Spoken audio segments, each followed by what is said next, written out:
Full servicing जो Kawasaki की आती है वो लगभग तुम्हें 15 से 12 हज़ार के बीच में कॉस्ट करेगी।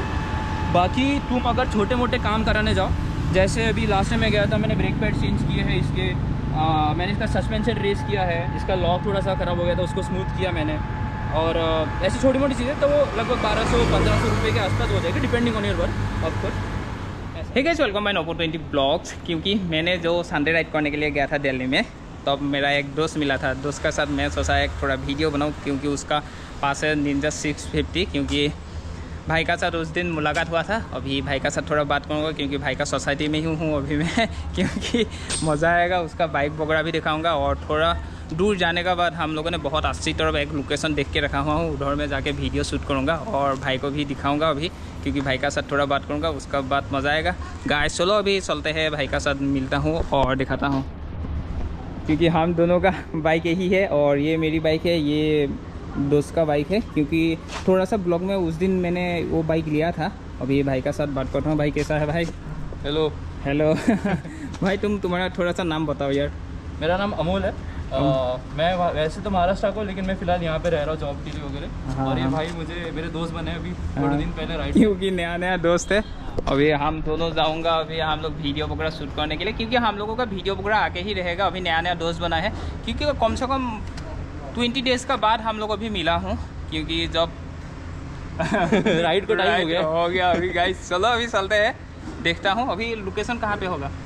पास में ही है, जो Noida greater Noida express way, वहाँ पे एक सर्विस रोड है। हाँ। तो वो सर्विस रोड में बहुत अच्छी एक लोकेशन है, बहुत ग्रीनरी वहाँ पे। हाँ, तो वहाँ हाँ। पे शूट करते हैं। क्योंकि गैस इतना मेरे को भी पता नहीं, अभी दोस्त ले जाएगा, उसका बाद गैस हम लोग जाऊँगा अल्फा साइड, थोड़ा मौज मस्ती करने के लिए मज़ा आएगा। आज क्योंकि संडे है, फ्री हूँ, मैं भी फ्री हूँ और मेरा भाई भी फ्री है। क्योंकि बाइक क्योंकि गैस मस्त है, क्योंकि बहुत प्यारी सी है। निंजा बाइक कैसा है आप सभी लोगों को पता है। चलो अभी तब चलता हूँ, मिलता हूँ। और ये 2-3 मेरा दोस्त है चैनल सब्सक्राइब करके लिया है। कैसा है भाई?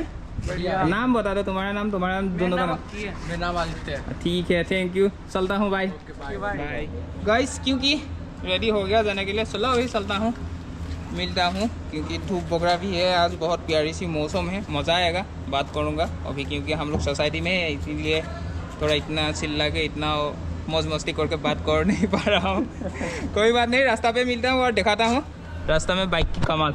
चलो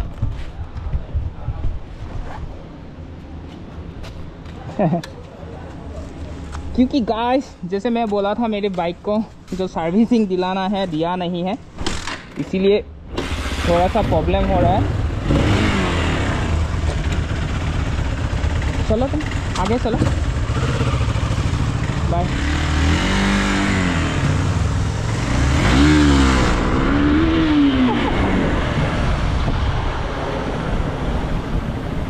क्योंकि अभी हम लोग गाइस सोसाइटी से थोड़ा बाहर आया हूँ, क्योंकि भाई का जो बाइक है, उसी बाइक का गाइस पीछे का जो टायर है, ये चेक करो यार, कितना बड़ा सा टायर है।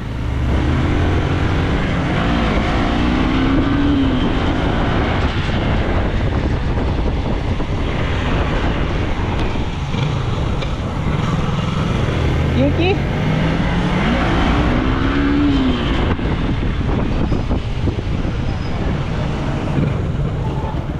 टायर देखो यार, कितना बड़ा वाला टायर है।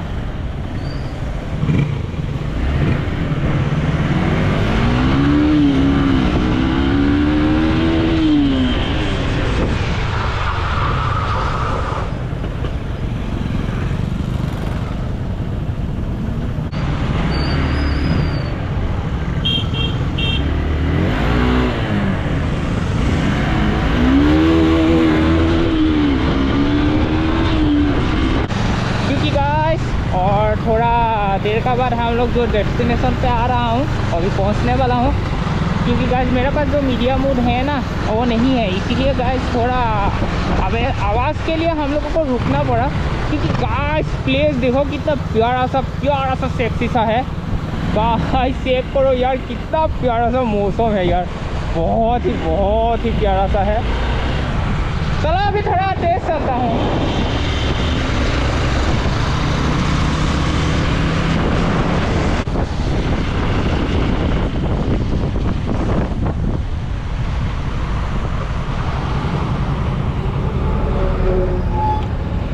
कैसा शूट करने के लिए? हाँ ये कैसा शूट करने के लिए? मस्त है, चाहिए था, कोई दिक्कत सही है। हाँ। यहाँ करके तो हाँ हाँ धूप भी है। बहुत यूनिक बैकग्राउंड है। हाँ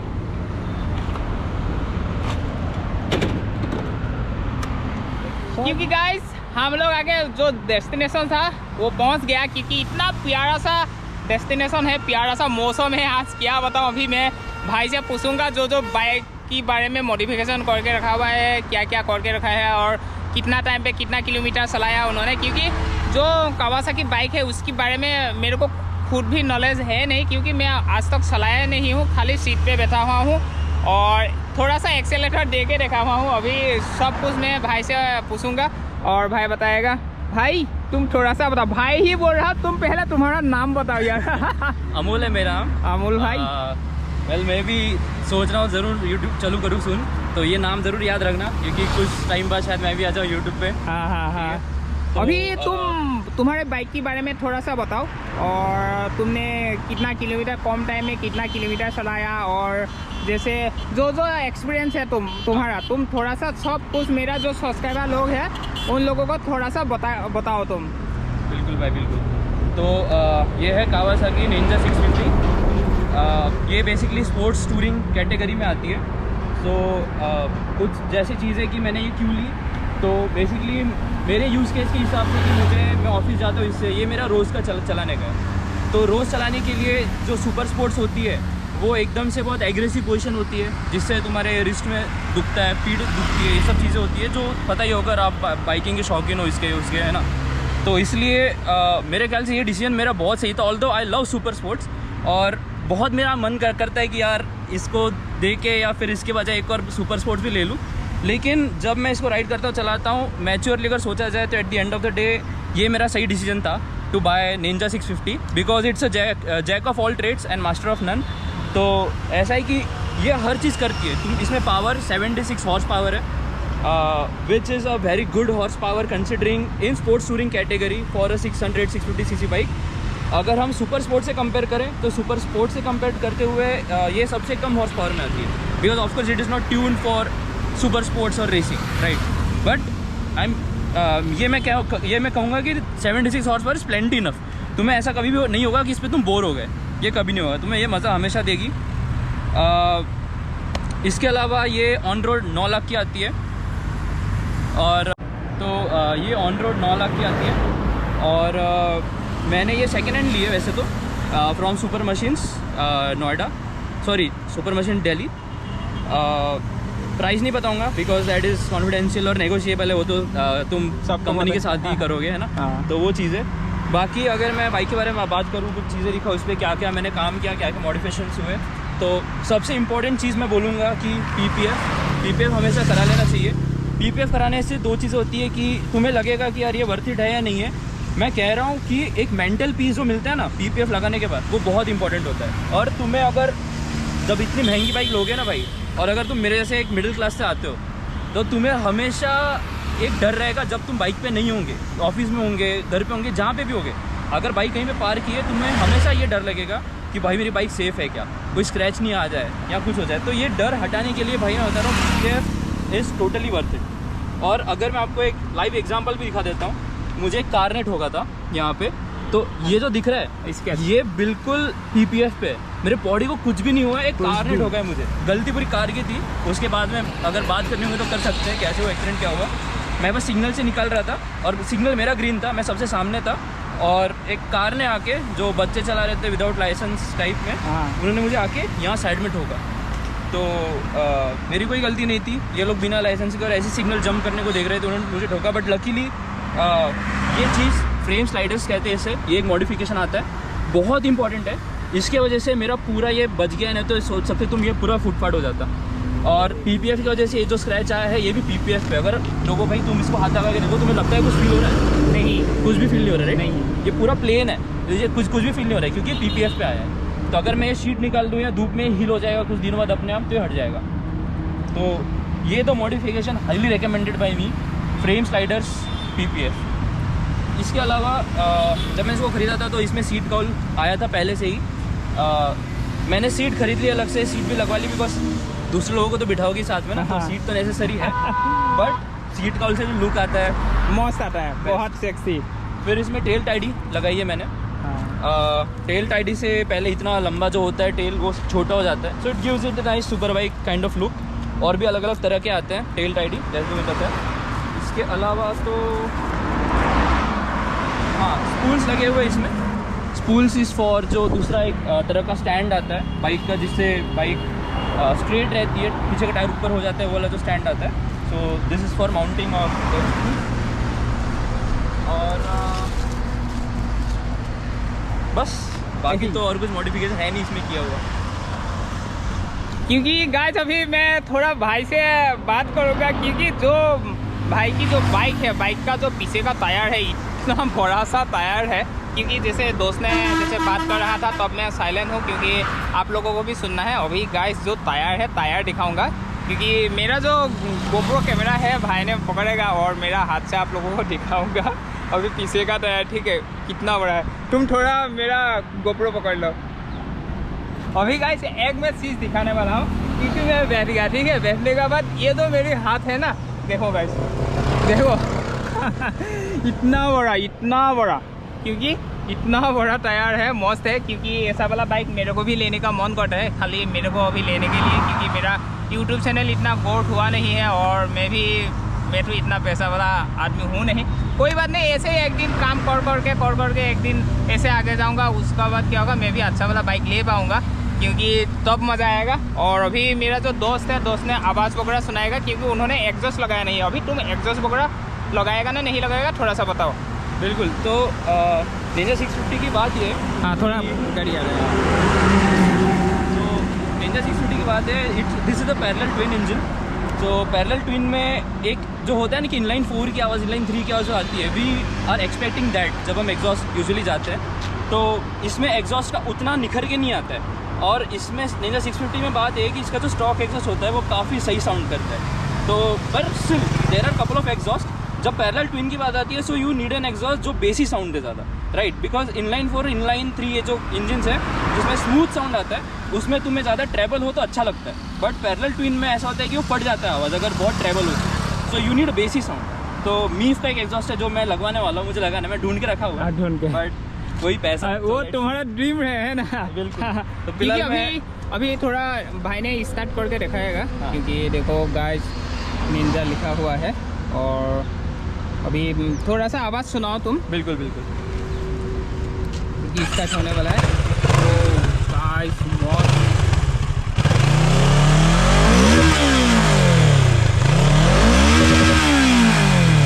बहुत आवाज़ है।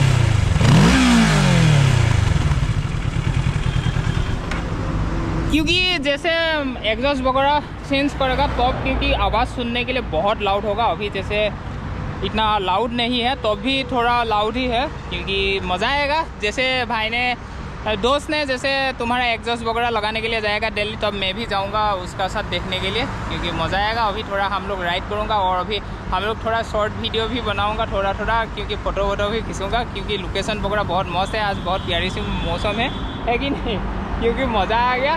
और क्या बताऊँ, थोड़ा सा बताओ तुम। एक दो चीज़ें और बताऊँ अगर बाइक के बारे में, तो 600 सीसी का जो सेगमेंट होता है middle weight class of bikes, उसमें से ये सबसे सस्ती आती है। तो this is the most affordable 600 cc class bike. इसलिए ये एक बाइंग पॉइंट बनता है इसका, जो कि मेरा भी एक था, क्योंकि मुझे सुपर बाइक लेनी थी इन 600 सीसी क्लास। उसके पहले मैं जितने चला चुका, सो आई वॉज ओवर दैट। मुझे अभी 300 सीसी 400 सीसी में मज़ा नहीं आ रहा था, पावर यूज हो गया था मैं। तो एक 600 सीसी के पावर में जाना था।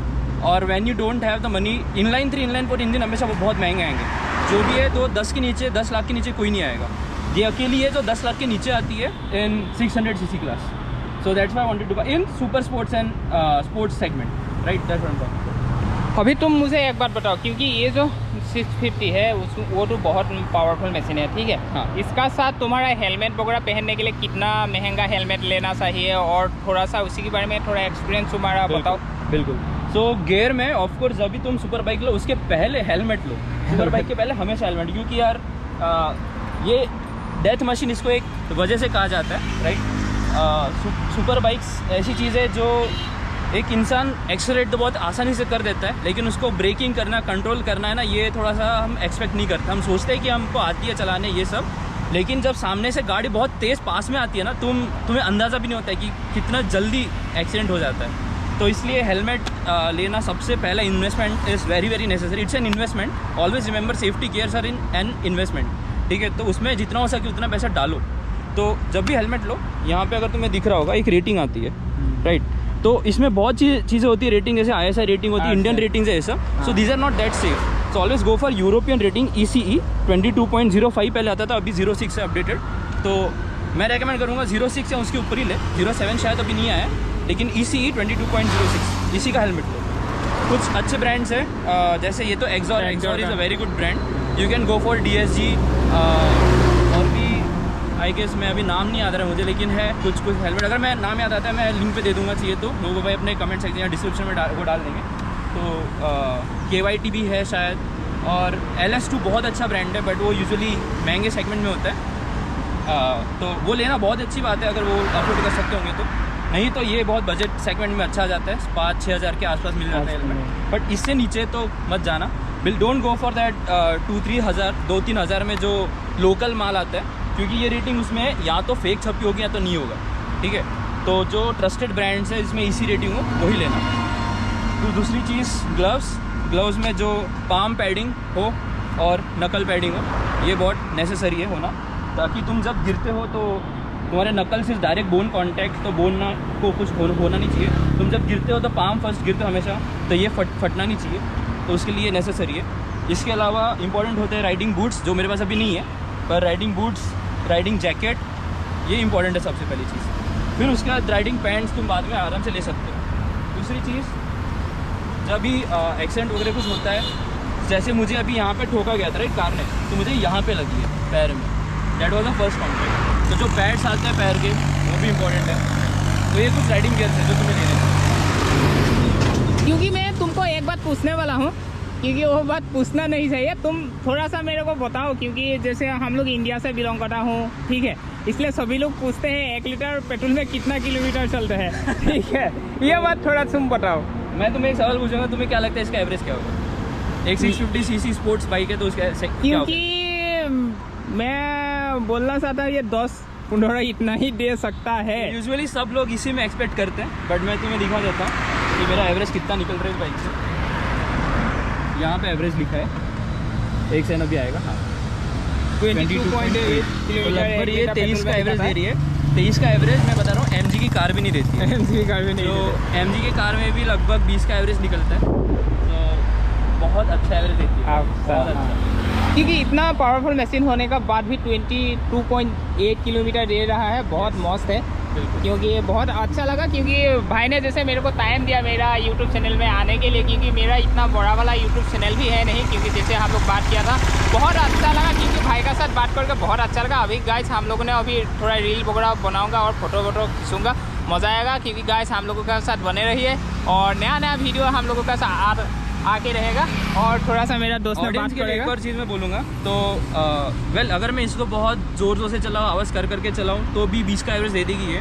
लेकिन बात है कि मशीन को है ना मेंटेनेंस करना, अगर तुम मशीन को प्यार करोगे तो मशीन तुम्हें प्यार करेगी। हाँ, ये बात है, ये सही तो बात है। तुम कुछ चीज़ें हैं जो मैं बहुत मतलब मैं बाइकिंग कम्युनिटी में बहुत टाइम से बहुत बाइकिंग कंटेंट फॉलो करता हूँ। तो कुछ प्रैक्टिसेस है जो मैं रेकमेंड करूँगा एक यूज़र को फॉलो करने के लिए। जैसे कि अगर तुम्हें आवाज़ करनी है तो करो, बट हमेशा वैसे करके ना चलाओ। यूजुअली मैं इसको 5th और 6th गियर के बीच में चलाता हूँ। रेव बैंड को मैं हमेशा, अगर तुम यहाँ देखोगे तो इसका रेव बैंड जाता है लगभग 10 तक। 10 पे इसका रेव लिमिटर हिट होता है। अगर तुम ECU ट्यूनिंग करोगे तो अनलॉक करके 12 पे जाओगे। तो मैं यूजुअली 4 और 6 के बीच में रखता हूँ।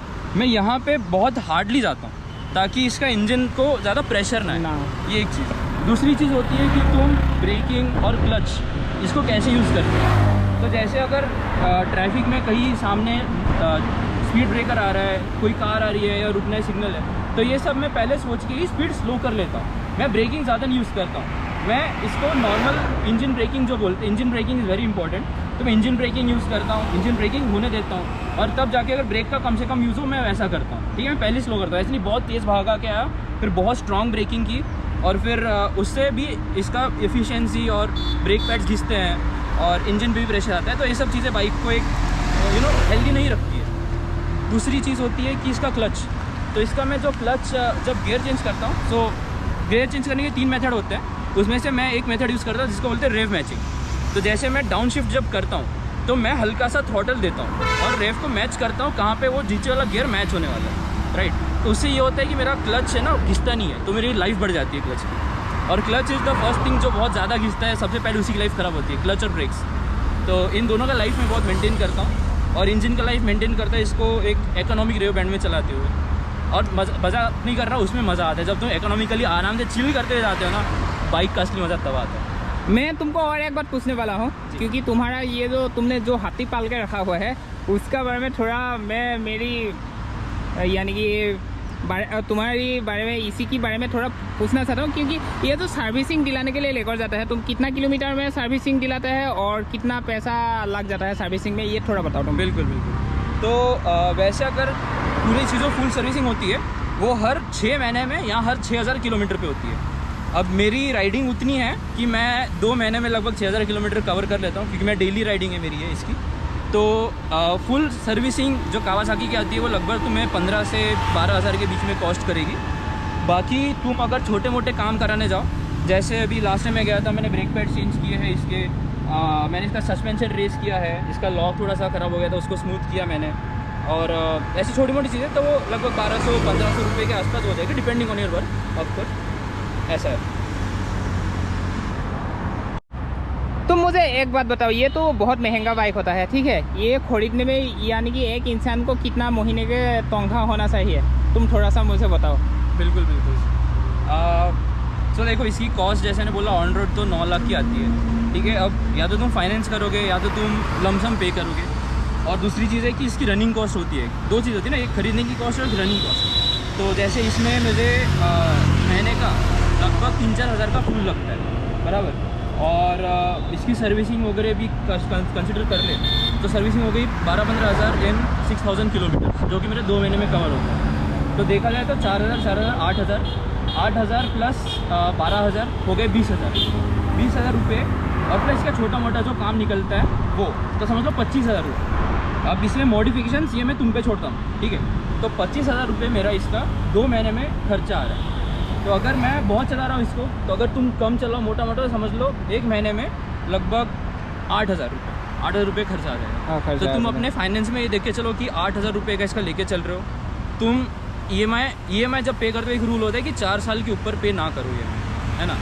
तो अगर हम 9 लाख है विथ, अगर तुम EMI डाउन पेमेंट वगैरह ये सब लेते हो तो ये लगभग तुम्हें पड़ जाएगी 9.5 लाख की विथ इंटरेस्ट पेमेंट। 4 साल में करना है तो लगभग 2 लाख रुपये पर ईयर का आ जाएगा तुम्हारे पास, है ना। तो बस मान लो अभी तो पर मंथ के हिसाब से एटलीस्ट अगर तुम्हारे पास साइड पैसा 20,000 10,000 बच रहा है तो मेरे ख्याल से तुम ले सकते हो, कोई तो कोई दिक्कत नहीं है। But obviously this is the shop, तो पहले अपने प्रायोरिटीज़ शॉप पे ना दो, प्रायोरिटीज़ अपने मेन एसेंशियल है लाइफ की, अपने फैमिली के एसेंशियल है उस पर दो। अगर ये तुम्हारे कवर हो रहे हैं और उसके बाद तुम्हारे पास कुछ 10-15 हज़ार बच रहे हैं सेविंग्स करके, इन्वेस्टमेंट करके, फिर 10-15 हज़ार बच रहे हैं तो बस तुम ले सकते हो। 10-15 हज़ार ही है, इतने तो बच जाएंगे, है ना। तो महीने की तनख्वाह में मैं बोलूँगा नहीं, बट क्योंकि अलग अलग तरीके होते, कोई सैलरी, कोई बिजनेस है, कोई अलग तरीके से पैसे कमाता है। तो बट हाँ, ये फाइनेंस का कैलकुलेशन है, तो अगर ये तुम लेके चलो तो तुम ये खरीद सकते हो। ठीक है, बहुत मज़ा आया बात करके, और आप लोगों को जितना था उतना बोल ही दिया। गाइस अभी हम लोग थोड़ा सा शॉर्ट वीडियो बनाता हूँ, उसका बाद मिलता हूँ, बाय। सही है, सही है।